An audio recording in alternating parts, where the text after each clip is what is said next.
Hi there and welcome back. In this video I'm going to talk to you about the essential Avalanche gear that you must carry. Now it's really simple. It really is a probe, transceiver and a shovel. Now starting with the shovel, you really want to avoid any plastic shovels as they don't work at all.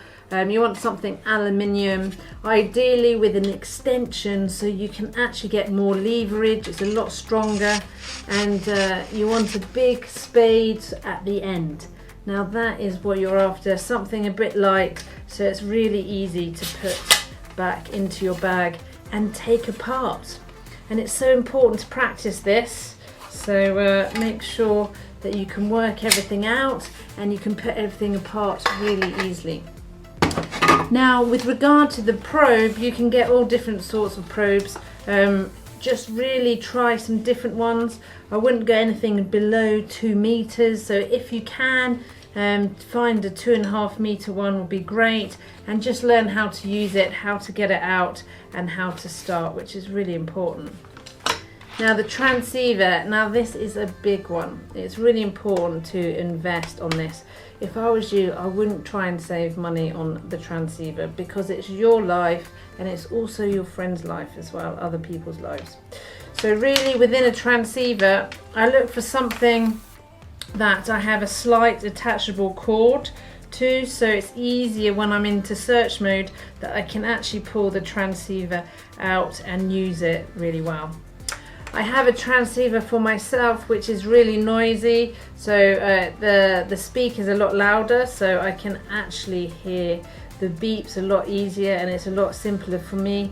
It's got a flag system which is really important, so if you can find a transceiver or get a transceiver and with a flag system, then it means that you can actually go to a signal, you can actually press that flag system, that transceiver will cut off that signal and then you can find someone else.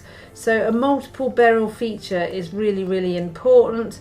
With this one as well, I actually like the length of the transceiver where it picks up. So with this one, it's actually 60 meters and 65 WAN width band, so it's really a lot. Some transceivers are only down to 30 meters, so that means that you won't actually pick up that signal or that fiction that's in the snow until you reach 30 meters. So it's really important to have a think about that. Really, you want a big, strong and wide width for the signal, and the length as well, as long as you possibly can. Some new ones can come up to 75 meters, which is great.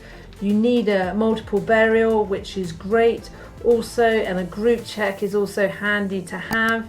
And on top of that, a 3 antennae. So a 3 antennae is sort of the brain behind the transceiver. It's a lot quicker processing the signal and everything, so 3 antennae is really good. I'll link everything down below and list everything, but also for more information I'll put a video and it tells you exactly what I've gone through and why I carry these equipment for the reasons what I do. So have a look on the video and I'll see you in the next one.